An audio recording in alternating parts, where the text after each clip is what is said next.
पुत्र के 2020 में 21 वर्ष की आयु में असामयिक निधन के पश्चात से हमारा ध्यान सर्वदा उसी में रहता है। हम ऐसा क्या करें कि उसकी मुक्ति हो जाए और हमें भी मोह का नाश हो। एक चित्रकेतु नाम के राजा हुए हैं। श्रीमद् भागवत में कथा आई है। श्री देवर्षि नारद जी और अंगिरा जी बहुत उनको प्यार करते थे। बिना बुलाए गए तो बहुत चिंतित बैठे थे। उनका, राजन, हम तो तुम्हें भगवदानंद का उपदेश देने आए हैं, तुम चिंतित क्यों हो? बोले, मत देना उपदेश महाराज, मुझे भगवदानंद का उपदेश नहीं, मुझे पुत्र चाहिए।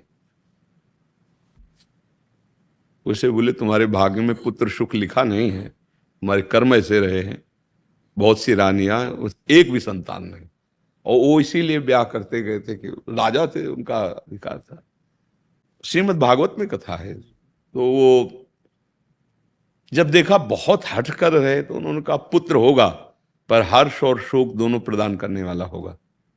अब उनको ये शब्द याद नहीं, दिखाई नहीं दिया, उन ज्ञान तो अपहृत है मोह के कारण। तो पुत्र होगा इतना बस वो सुन के आनंदित है। पुत्र हुआ बड़ी रानी से। अब राजा का हर ध्यान, हर वृत्ति वही पुत्र में, क्योंकि मोहाविष्ट। तो जहां राज दरबार से खाली होते सीधे उसी महल को जाते और रानियों की तरफ देखना भी नहीं।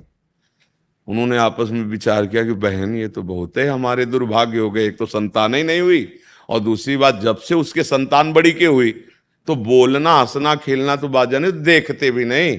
बोले, पुत्र ही है हम सबका दुश्मन। तो धायमा जो थी ना, उसको अनुकूल किया और बहुत ही हलाहल जहर चटा दो जाके दूध के साथ। सो गया वो, पूरा शरीर नीला। अब जो दूसरी धायमा थी, वहां तो राज दरबार में बहुत सी सेविकाएं, वो चिल्लाई तो रानी दौड़ कर आई जो सबसे बड़ी थी। देखा श्याम शरीर का रंग जहर का असर होता। वैद्यों से चेक कराया, प्राण रहित। तो अब तो राजा के होश उड़ गए। पछाड़ खाते हुए, चिल्लाते हुए, रोते हुए आए और लड़के के चरण पकड़ के छाती से लगाते हुए बिलाप। देवर्षि नारद जी, अंगिरा जी आ गए जब वो बहुत विकल थे और कहा, राजन, हम आपसे कहा था कि आपके भाग्य में पुत्र सुख नहीं। तो बोले, महाराज, उपदेश नहीं, हमें पुत्र चाहिए। बोले, हम बुला देते हैं, अभी बुलाते हैं।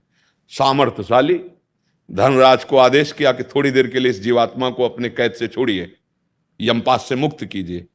तुरंत का ही समय था, किसी योनि में तो गए नहीं थे, तो तुरंत आज उनसे कहा कि नारद जी को तो सब त्रिकालज्ञ है, अंगिरा जी भी त्रिकालज्ञ। उन्होंने कहा, देखो तुम्हारे पिताजी कितना तुम्हें प्रेम कर रहे हैं, तुम इस शरीर में आ जाओ, हम विधान देख लेंगे। नारद जी ने कहा, अरे बोले, महाराज आप क्यों विनोद करते हैं, हमारा बाप है। कितनी बार हमारी पत्नी बना, कितनी बार बेटा बना, कितनी बार, अरे ये व्यापार कितने जन्मों से चल रहा है, ये कोई बाप है अपने स्वार्थ को रो। जो ही उसके प्रवचन हुए ना, उनका प्रभु नहीं चाहिए पुत्र। फिर मंत्र दिया और ऐसी उपासना की कि भगवान संकर्षण का साक्षात्कार किया। पर थोड़ा गलती हो गई, भगवान शिव के साथ अभद्र व्यवहार करने से वही वृत्तासुर के रूप में प्रकट हुए, क्योंकि भगवान शंकर की महिमा को जानते नहीं थे। भगवती अंबा विराजमान थी और वो प्रवचन तब उन्होंने विमान पे चढ़े चढ़े आए थे। यही होता है, मतलब अहंकार का पूरा समर्पण। प्रेमी महापुरुषों, गुरुजनों की चरण सेवा इसीलिए कही गई।